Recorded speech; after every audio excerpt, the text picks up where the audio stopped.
Hey, topping your life's math industry, and we are going to take a look at continuous versus discrete.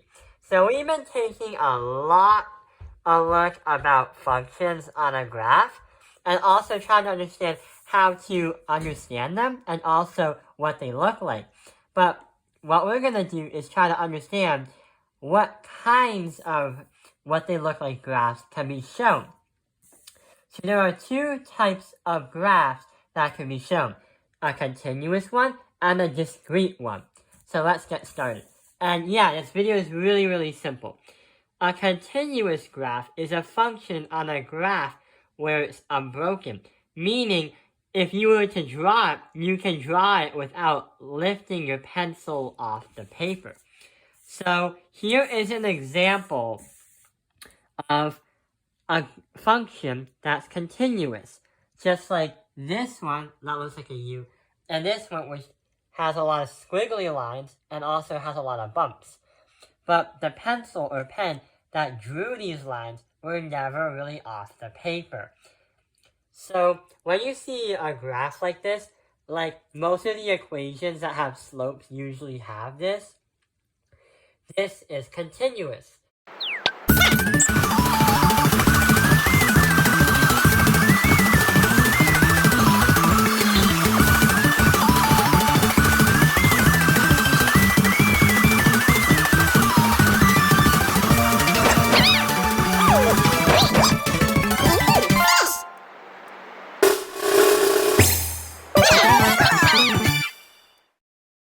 But what about the other one?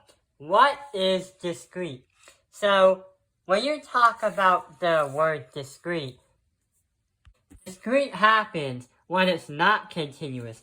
There's jumps and there's other lines and other things. And not only that, here are some examples that are discrete. So these two lines, they are lines, but they're not continuous, they're discrete because it goes up to here, and it goes up to here.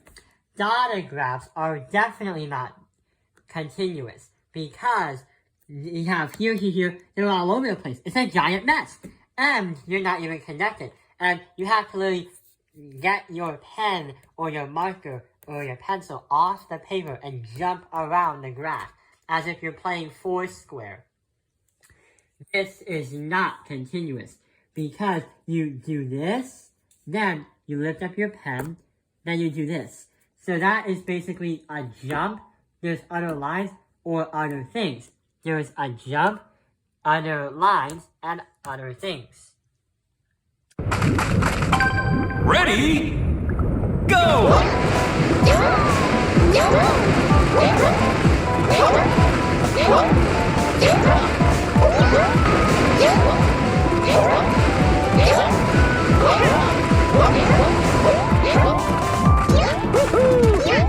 Finish!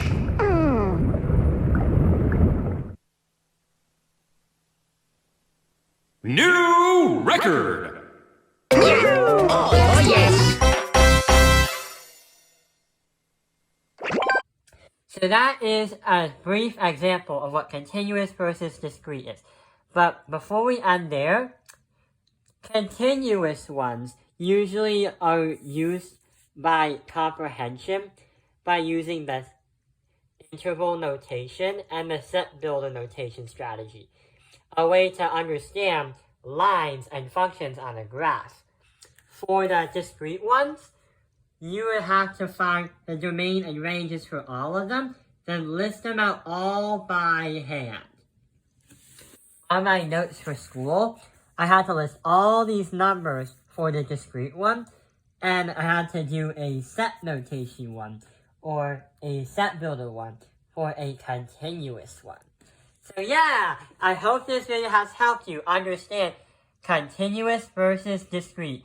Thank you for watching Topping Your Life's Math Industry. Like and subscribe.